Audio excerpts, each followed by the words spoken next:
네, 여러분은 지금까지 몇 번이나 내 인생의 주인공은 바로 나다 라는 말을 들어보셨을까요? 그런데 가만히 생각해 보면 우리는 정말 그렇게 살고 있을까요? 우리는 때때로 남이 정해놓은 길을 따라가느라 주변의 기대에 맞추느라 내가 원하는 삶이 무엇인지 잊어버리곤 합니다. 하지만 오늘 여기 계신 여러분은 진짜 내 삶을 이끄는 리더가 되기 위해 스스로 이 자리에 오셨습니다.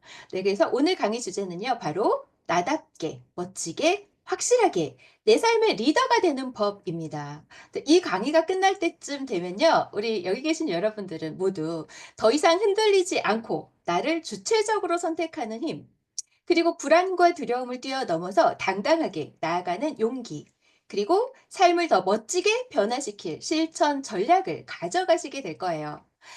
그러니까 지금 이 순간부터 모두 나는 내 삶의 리더다 라고 스스로에게 선언하면서 진짜 나다운, 멋진, 확실한 삶을 만들기 위한 여정을 함께 시작해 보겠습니다. 여러분, 준비되셨을까요? 네. 그럼, 네, 시작해 보도록 하겠습니다. 자, 여러분 오늘 아침에 일어나서 무엇을 하셨을까요? 스스로 정한 계획에 따라 움직이셨을까요? 아니면 해야 하는 일에 떠밀려서 하루를 시작하셨나요? 자, 우리 삶을 자세히 들여다보면 어떤 사람은 자신의 선택으로 하루를 만들고 어떤 사람은 환경과 상황에 따라 끌려갑니다. 그 차이를 한번 같이 살펴보도록 할게요. 자, 우리는 삶의 여정에서 여러 가지 선택들을 하게 되는데요. 그때 수동적인 선택을 하는 사람, 그리고 능동적인 선택을 하는 사람들이 있어요. 수동적인 선택을 하는 사람, 예를 들어 볼까요? 제가 회사 다닐 때 같이 근무하던 사람이었어요. 회사에서 늘 상사의 지시에 따라서 움직이고요. 지시가 없으면 일을 안 해요. 네. 자, 그러면서 하는 말이 항상 어쩔 수 없어. 시키니까 해야지. 이건 내 일이 아니잖아. 하고 자기 일이 아니면 선을 그어 버리죠. 이런 생각을 하면서 매일매일 출근하던 수동적인 사람이 있었어요. 자, 우리 여러분들도 한번 주변에 이런 수동적인 사람, 떠오르는 사람 있으면 한번 생각해 보면서 이야기 들어보셔도 좋을 것 같아요. 자, 이런 분들은요, 어쩔 수 없었어 라고 하는 건 외부 요인에 의해 결정된 거야. 라는 표현이죠. 또 환경이 이렇게 만들었어 라고 하는 건 책임을 회피하는 모습이고요. 결정을 내리기 어려워 라고 하는 건 타인의 의견에 의존하겠다라는 표현이라고 볼 수가 있어요.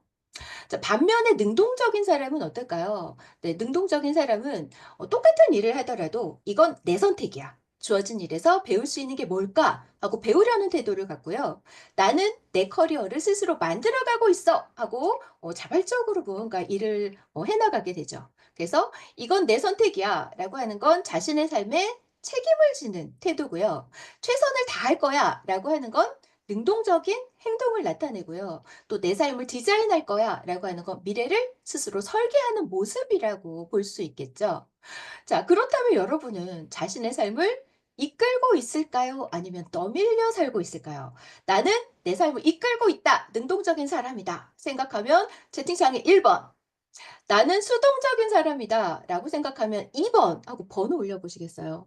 와, 우리 김지 강사님, 고유미 강사님 1번 올려 주셨습니다. 네, 다른 분들도 한번 생각해 보시겠어요? '나는 수동적인 사람일까? 능동적인 사람일까?' 네. 능동적인 분들이 많으신 것 같네요. 자발적으로 이 강의 들어오셨으니까요. 그쵸? 네. 자, 그래도 내가 어느 한 부분에서 삶의 한 부분에서 수동적인 부분은 없는가 같이 한번 생각해 보시면서 강의 들어봐 주셔도 좋을 것 같아요. 네. 자, 그렇다면 사람들은 왜 수동적인 삶을 선택하게 될까요?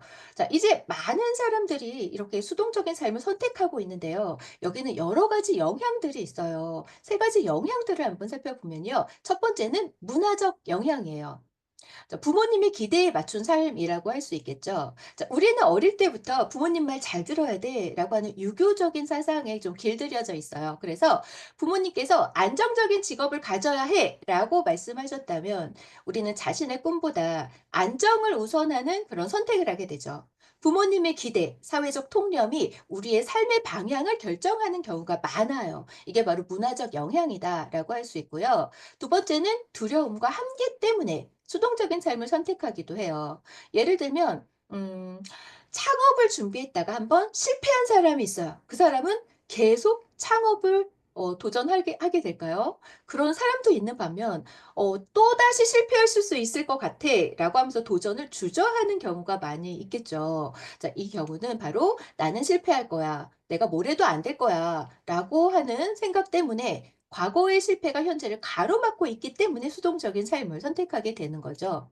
네. 세 번째는요. 정보 부족과 관련된 수동적인 선택이라고 볼 수가 있어요. 자, 취업을 할 때 대부분의 경우 "아 내가 뭘 좋아하는지도 몰라."라고 하면서 주변에서 "이 직업 괜찮아. 돈도 많이 벌고 되게 편해."라고 괜찮다는 주변 사람들의 이야기를 두고 직업을 선택을 하는 경우가 있습니다. 그럴 경우에는 좀 후회하는 경우가 많아요.